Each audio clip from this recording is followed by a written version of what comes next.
Good afternoon. Today is the 21st of September and here we are at Concorde Classics car show at Eastleigh, which is near Southampton. I do apologise in advance if I get interrupted by things which I was constantly having happen to me in the first part. If I fall over, if I get things wrong, I'm afraid just the way that it goes in this channel.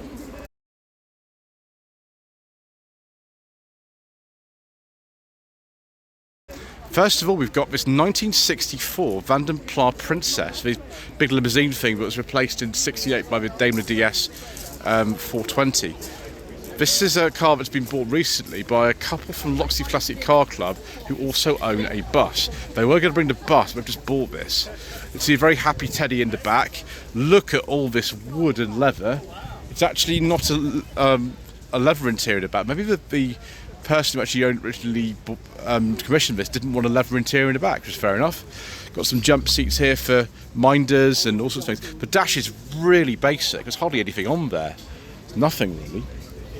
We can have a look inside. I've been given permission to open the doors and have a look. Oh, viewers. Oh, it smells nice in here too. The only really weird thing about this car is there's no heated rear window. We've got heat and light in here. We've got various ashtrays and other things. I don't know where you put your champagne glasses, but probably somewhere.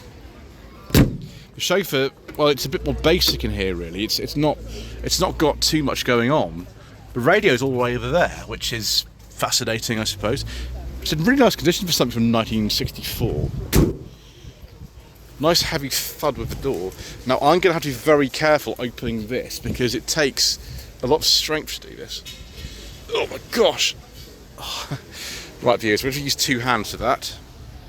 Goodness me, viewers, one of the heaviest bootlets known to man. Can I shut this with one hand? Yes, I can. Wow. And there's actually a second place to put stuff in here. If I can actually do this. Oh gosh! Yeah, done it with one hand. If you push that down, you can see this is the chauffeur's boot. So you've got oil, jump lead, spare tyre, warning triangle, that kind of stuff in there, and a little princess badge. What an extraordinary car. Okay, let's move on to something a bit modern. This lovely Jaguar XJR, which is a X308 model, and a very, very nice cream leather interior too, with wood. Yes, viewers, that's what we like very, very much. Oh, it's a shame we can't have everything for a show like this, but never mind. This one is a personal plate, so it doesn't actually say. Our British supercharger, boasting the output of 407 horsepower. Okay. Got some Porsches here. There's quite a lot of them actually here today. I might just go through them quite quickly. Let's have a look at the. Can't see the year. It's a 99. This one. It's a 911 996 Carrera 4 convertible. I drove a 2000 Carrera 2 Tiptronic a few years ago. That was sort of fun. And we've got another 911 here from 2009. And then it's a Cayman of some sort. Yeah, it's a Cayman GT4 from 2021. In sort of like a wrap.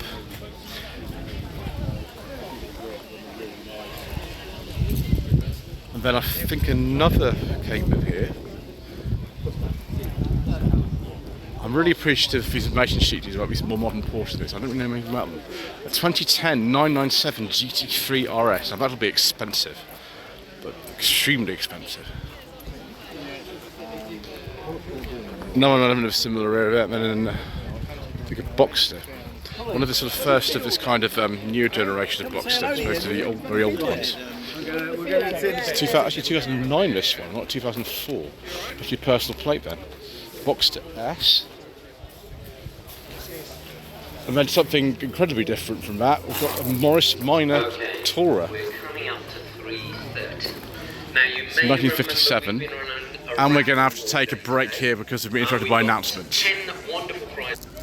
Okay, break and announcements. We've got a co-replica here. There's quite a few actually, there's 3 in a row. This one is an 82-83 plate, but it might be actually a recreation that's a little bit different from that. So look at the stalks and things. Actually, they look reasonably contemporary with that kind of time. So it could be, but it could be a bit later. This one here has actually got an information sheet on it, so we can actually say this was registered in 2012, but it's got an 8687 plate on it. So this is the thing about these: you can do sort of what you like. Obviously, you start your kit building the kit, and then you register it much later, unless you have it built for you. This one, I know the chap who owns this. It's very nice, actually. It's really nice. Bear in mind that obviously the real Cobras are millions of pounds. Even these aren't cheap. It's the 2013 DAX.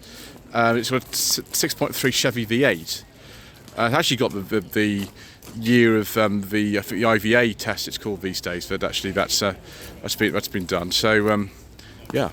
Next, something a bit different. Pagoda SL. This is a 280 from 1970. That's really nice. They're such handsome cars, these. Is it a manual or an auto? Most of them I've seen are automatic. Yeah, this one's an auto. Very unusual position of the gears. Now the park is right down at the bottom on this, which I haven't seen on many other cars. Oh, viewers. Yes, please. It's a very nice Aston Martin. I can't remember what model that is now. Then we've got a Rover P5B. This is the saloon. This is a 1972. I drove one of these. It was a coupe a couple of years ago, and I really liked it. A friend of mine actually still owns it. So I actually have to look inside if we can and see if there's any. Thank you very much. See if there's any sort of wooden leather going on. Well, of course there is. Look at this interior views. Isn't that amazing? Wooden leather, brilliant. My favourite though, actually in this row, is probably this Mark II Granada. Very late to see this on a C plate. The extremely late one. 2.8 gear with Mark I wheels on it. Actually, this with this is Chatsworth cloth interior. Now these finished production about I think February '85. 2.8 gear, not X, just a gear. And I really like this. Mr. Coleman, rubbish mechanic, looks after our cars. He's an expert in Mark 1 and Mark II Granadas. He's a beautiful 1982 Granada estate. And that's the sort of thing that makes me feel very happy indeed. Viewers. A 1975 Jetson GT, not Jetson Healey, Jetson GT, based on Jetson Healey, but like a sort of fastback, I suppose, version. These were made for about a year only. Jensen just went completely under in 1976, so they didn't last very long. It was only produced the same year as this car, 75. Look at these enormous bumpers it's got on it for US safety regulations. I think these cars have a slightly different gearbox from the early ones. That I think is the dogleg gearbox that was in something like a Chevette HSR, if I get that right, something like that. And Ian has brought his Aston A30 van that we've seen many times before, which is looking very beautiful. It's 56, sorry, not 54. He's done a lot of the work himself, hasn't he? It's absolutely beautiful. It's still only got 28 horsepower by the so maybe not the fastest car in the world. Next, we've got another Corvette. 1965. Is this Miami Blue? It's very nice. It's very nice indeed. Say the colour on this invoice here. I can't read that. Not that I can read straight away. Oh, Nassau Blue. Sorry, not Miami Blue. Nassau Blue. Nassau's a nice place. And of course, 65 is a year made Thunderball. I should go to Nassau myself. I'm a big fan of Thunderball. I should go to Nassau, shouldn't I? That's what I should do. Porsche 356B 1960. Yeah, James is around here somewhere. Hello, James. Yes, thank you. Very nice car. He uses this quite a lot, actually. He's got a nice collection of cars, and he uses that one quite a lot. Next, we've got his BMW Z3. This is quite a late one, looking at this. Yeah, 2001. It's been out of production. It's the 3 litre. Very nice. Right. Another pause, viewers. Okay, so we've got this 1973 Barracuda. Dipping my hand in the bucket now. I'm going to go get them all mixed up nicely. Going around here. Right. Isn't that fabulous, that colour? This is also yellows this the Chevy 3100 pickup. How many of these are there here today? There's at least 3. I don't think I've ever seen so many ever in my life. Secondary in here is with some of the film cars or film some representation cars. Got this. Right, ticket number 2 then. This is for the race centre. Right, viewers, another breaking announcement. Okay, we've got a 2020 Toyota GR Supra here. I actually drove one of these. It was a 3-litre manual quite recently. They're not actually for sale anymore in this country, which is a shame. This one's been sort of modified a bit. They are basically a BMW, but they're still fabulous cars, these. Next, you've got a Lamborghini. Oh, we have many Lamborghinis on the channel. Oh, someone's fitted a beige leather interior to this one. Maybe I should be more interested in this then. What is this? A 2013 Aventador Roadster. Got Silver Lake here, who have a single-seater. One of the biggest ordinary recycling companies actually around here. So we've got this beach buggy here. But, oh my gosh, viewers, a Ferrari F40. Wow. What can we say? This is like a 6-figure sum, this car. They didn't make a lot of them. They were very specialised and almost like hand-built. And talking to Stuart from That Guy in the Firebird, and he said he had one of these in his wall. He's a child, which I can understand why he would have that. Got a much more modest Ferrari here, the F430, which is still, you know, an expensive and luxurious car, but it's very fast. And then we've got this NASCAR here. This is some sort of Chevy, I think it is.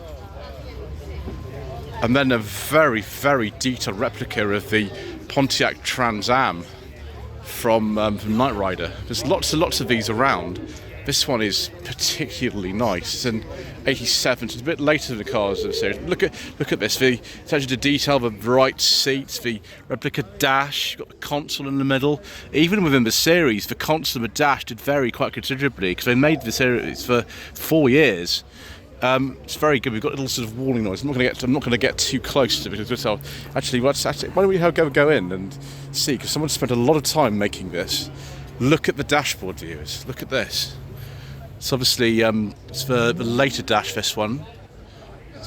We even got. Oh, here we go. Fabulous. That must have taken an age to make that. That's incredible.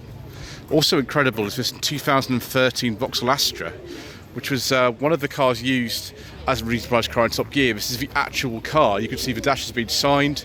Tiff Nadal was actually here earlier on. He's one of the people who signed it. There's all the lap times on here. I can't remember how much the gentleman paid for this. He lives quite locally to here. I think at Rhodes Castle or something like that. I didn't think these cars were allowed to be sold to the public because of the hard life they've lived, but here it is. It's on the road. It's got an MOT, so there you go. This is a sort of Ecto 1 type thing, which is probably, maybe if you were to make a Ghostbusters film today, you'd have a few of these things in a car like this, I don't know. Here you have a DeLorean. Again, incredible attention to detail in this. You've got Mr. Fusion down there as well. Just this enormous kind of wide stance and the gull-wing doors. It's a beautiful car in itself, but to have the replica here of one of the cars used in the films, it's very good.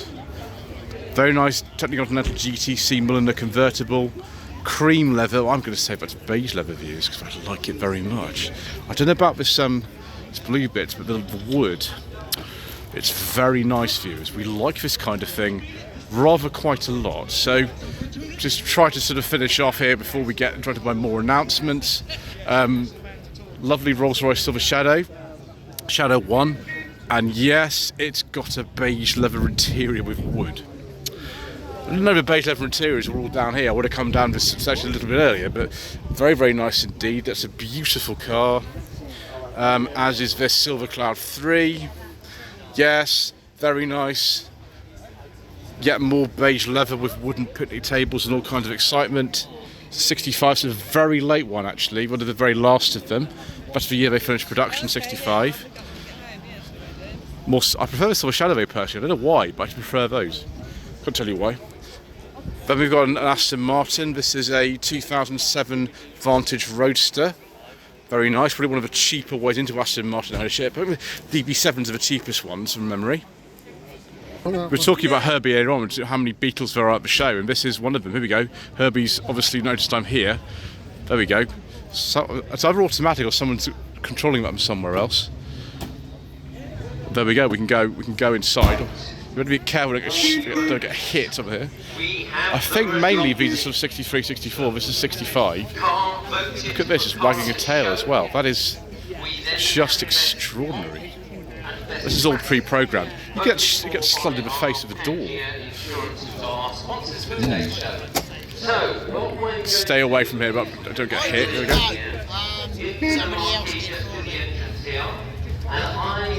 Wow. That's so crazy. This is one of the GMCC areas. This is a bit like the ones they use in the foreground. They use quite a few of them, I think, actually. This is a 78. And then we've got this Magnum style Ferrari.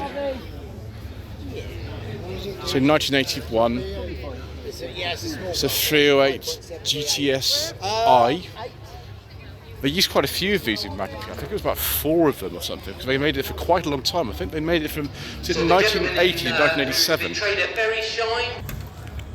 Right, that's the last announcement. Let's finish this off before I lose my mind. Okay, very, very nice Ferrari California here. This will be a 2012. It's a very attractive car, viewers. Personally, though, I prefer this Pontiac Firebird Trans Am replica, which is kind of Smokey the Bandit type thing. This is, I think, a 77, which is when the film came out. These 77 model year cars in it. There we go. Fabulous.